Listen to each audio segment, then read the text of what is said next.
Salam dostlar, bugünkü dərsimizdə əvəzliyə qaldığımız yerdən davam edirik ki, bugünkü mövzumuzun adı Defining Pronouns, yəni ki, təyin əvəzliklər olacaq. Buraya ekranda gördüyünüz bir sıra əvəzliklərimiz aiddir ki, gəlin onlarla tanış olaq. All, both, most, each, every, either, other, others and another. İndi bunların hər biri haqqında öyrənəcəyik, görək ki, mənası nədir, hansından sonra tək isim gələr, cəm isim gələr, hansından sonra of işlənər, hansından sonra of işlənməz və s. Bunlarla gəlin elə indi başlayaq, tanış olaq bir-bir. İlk olaraq all, yəni ki, bütün, hamı mənası verən əvəzliklə başlayırıq ki, all özündən sonra sayılan cəm isim tələb edərsə, bu zaman xəbərim cəmdə olacaq. Yox, əgər ki, oldan sonra sayılmayan tək isim gələrsə, bu zaman artıq deyirəm ki, mənim xəbərim nədir? Təkdədir. İndi ilk nümunəmizə baxaq. Da ki, deyir ki, all honey was from Ordubad. Yəni ki, bütün bal Ordubaddan idi.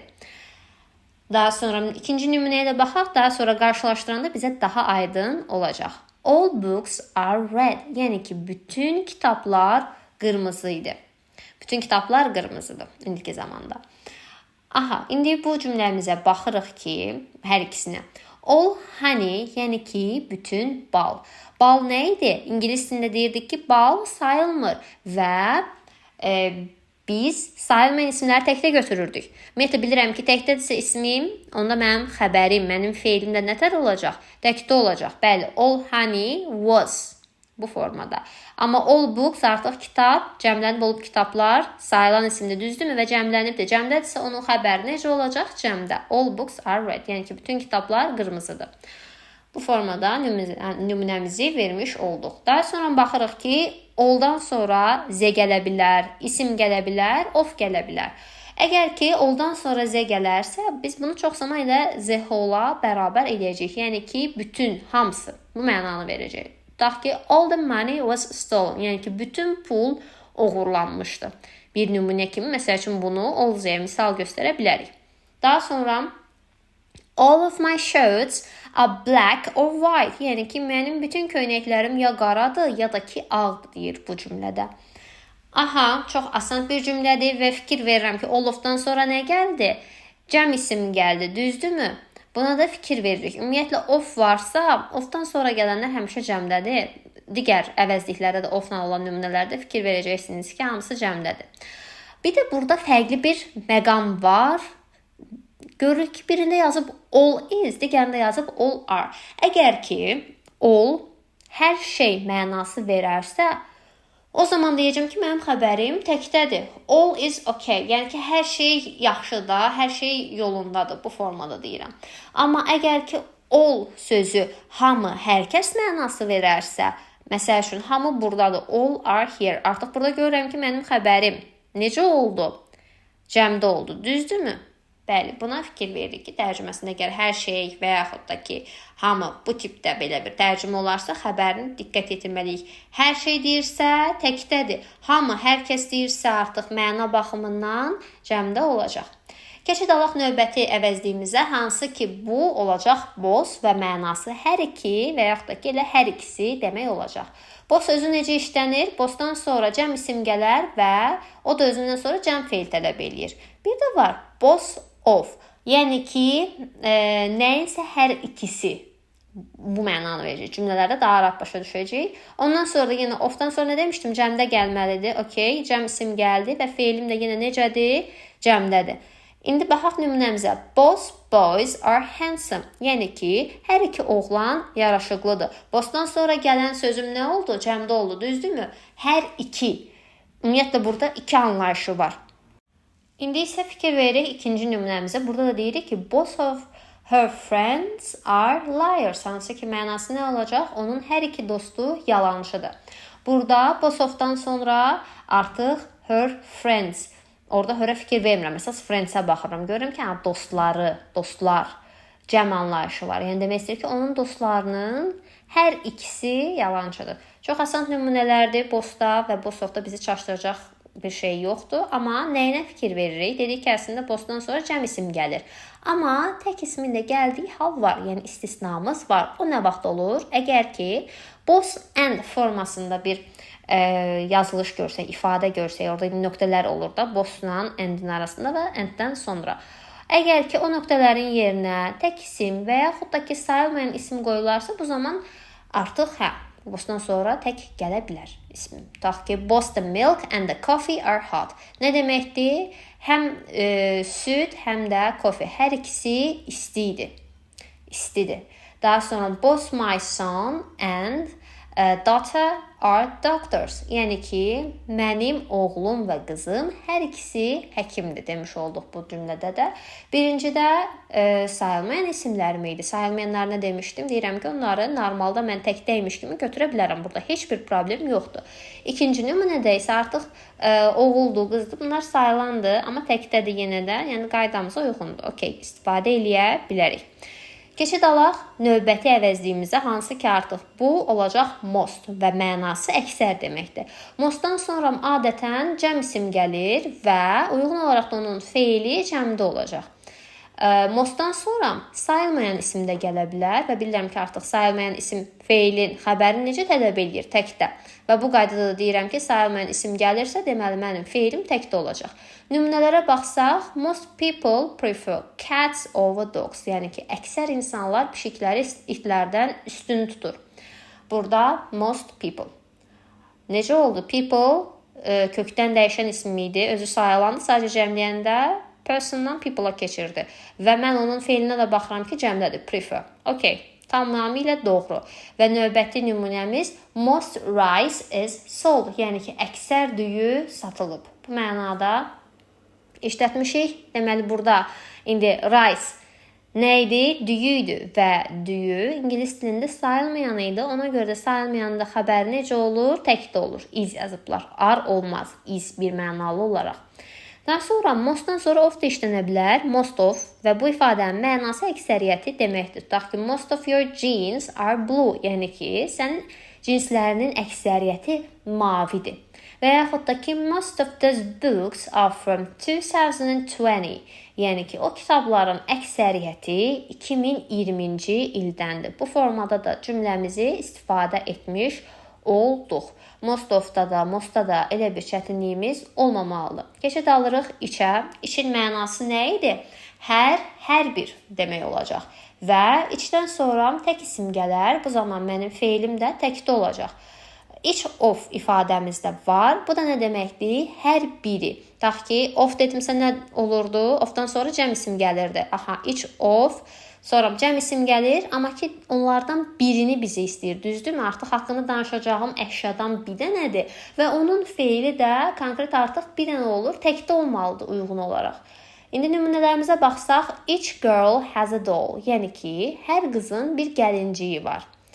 İçdən sonra tək isim gəlibdi, qız, girl və uyğun olaraq da onun feili necə olub? Təkdə olub, has demişəm. Amma each of olsaydı, each of these girls has a doll. Yəni ki, bu qızlardan hər birinin bir gəlinciyi var demiş olduq bu cümləmizdə. Və mən fikir verirəm ki, each of-dan sonra nə gəldi? İsm cəmdədir, düzdür? These girls. Orada sizə yenə fikir vermişsiniz. Əsas girls-a baxırıq, ismə baxırıq. Və yəni ki, qızlar var. Tutaq ki, orada 5-6-dan ola bilər, 20-dən ola bilər. Bizdə yalnız onlardan birini sanki deyir ki, bu qızlardan hər birinin bir gəlinciyi var. Bunları bir-bir ayırıb deyir.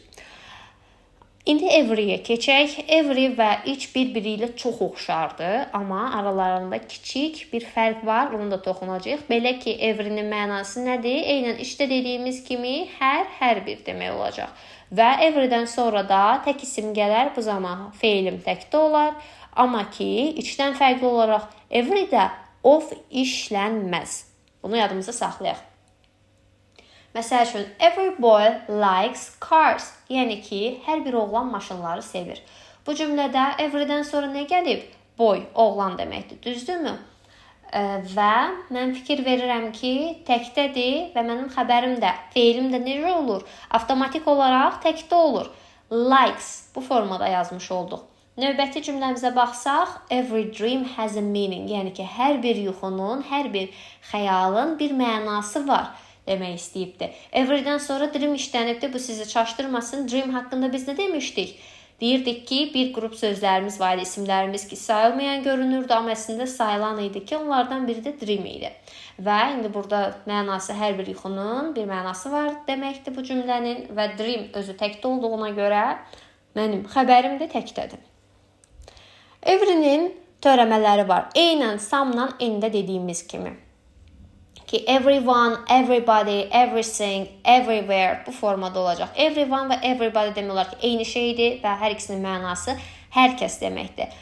Everything hər şey və everywhere isə hər yer olacaq və some ilə enində dediyimiz, yəni onların törəmələrində dediyimiz qaydalar demək olar ki, bir baxıma everydə də onun törəmələrində də işləyəcək. Yəni ki, bunlardan sonra nə isim olar, nə də ki of. Bu ikisini qoya bilmərik. Bunu yadımızda saxlayaq. Amma ki, tutaq ki, everyone, bütün, bitişik bir söz kimidirsə of olmaz. Amma every, daha sonra boşluq one'dırsa, o zaman of'dan istifadə edə biləcəyik. Bunu da əsasən testlərdə artıq praktika elədikcə bizə daha aydın olacaq və yadımızda daha yaxşı qalacaq. Növbəti olaraq baxırıq ki, içlə every'nin fərqi nədədir? Əslində of'u dedik ki, iç of'la işlənir, every işlənmir. Həmçinin bunların arasındakı bir digər fərq də odur ki, iç sanki daha individual yanaşır. Bir qədər bu isimləri bir-birindən ayırır. Bu şəxsləri toplum içərisindən bir-birindən ayırır. Amma every elə bir ayırma işi görmür. Daha bütöv bir anlayış bəsləyir özündə. Fərq bunlarda bu olacaq. Daha sonra keçirik other əvəzliyinə, hansı ki mənası olacaq digər, başqa. Və digər əvəzliklərimizdən, yəni bayaq danışdıqlarımızdan fərqli olaraq other'ın özündə 3 müxtəlif forması var. Bunlar others, the other və the others. Bu formada olmuş olacaq. Və the other, bunun haqqında baxırıq ki, bundan sonra tək isim gələr, feilim təkdə olar. Əgər cəm isim gələrsə, feilim cəmdə olacaq. Eyni şəkildə sayılmayan isim də gələrsə, sayılmayan isim necə demişdim, təkdə götürürəm və feilim də ona görə təkdə olmalıdır. Okay. Ona görə də dedik ki, sayılmayan isim gəldisə, feil təkdədir. Aydın oldu. İndi keçək nümunələrimizə baxaq və ümumiyyətlə Z other haqqında onu deyə bilərəm ki, biz əvəzlikləri nə üçün öyrənirdik? Təkrarın qarşısını almaq üçün demişdik, düzdürmü? Məsəl üçün esselərdə olacaq ki, girişdə deyəcəksiniz ki, most people prefer variant A, while the other majority prefer B. Aha, burada nəyə fikir verirəm? Deyirəm ki, yəni bir hissəsi insanların A fikrini bəyənir, digər hissəsi B fikrini. Artıq mən orada digər hissədə yenidən təkrar deməmək üçün, məsəl üçün, Z other'dan istifadə elədim. İndi burada da nümunələrdə də baxaq. I have two books, one of them is red, the other one, daha doğrusu the other is green. Deməli, mənim 2 kitabım var, onlardan biri qırmızıdır, digəri isə yaşıldır. Bu formada cümləmiz olmuş olacaq. The other artıq burada konkret bilirəm və onu əvəz edirəm ki, hə, digəri. Bildiyim, konkret bildiyimi əvəz edirəm.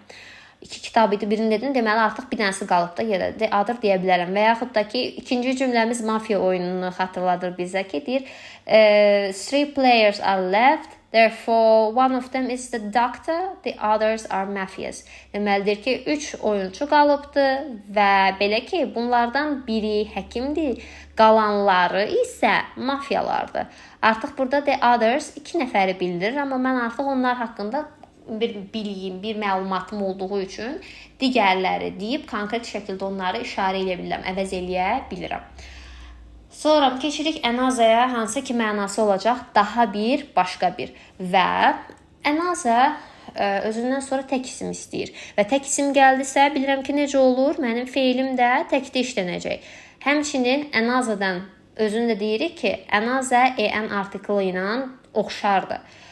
Buna diqqət yetiririk. İndiki də nümunəmizə də baxaq. I don't like this movie. Let's watch another one. Mən bu filmi xoşlamadım. Gəl başqa birini izləyək. Burada another movie deyə bilərdi. Amma ki, təkrarçılıq olmasın deyənə one istifadə edibdi. O başqa bir söhbətdə onu atırıq qırağa. Biz əsas burada another sözünə fikir verməliyik. Another əvəzliyinə. Hansı ki, mənası nə idi? Daha bir, başqa bir. Və həqiqətən də cümlədə baxıram ki, necə oldu? Mən bu filmi xoşlamadım.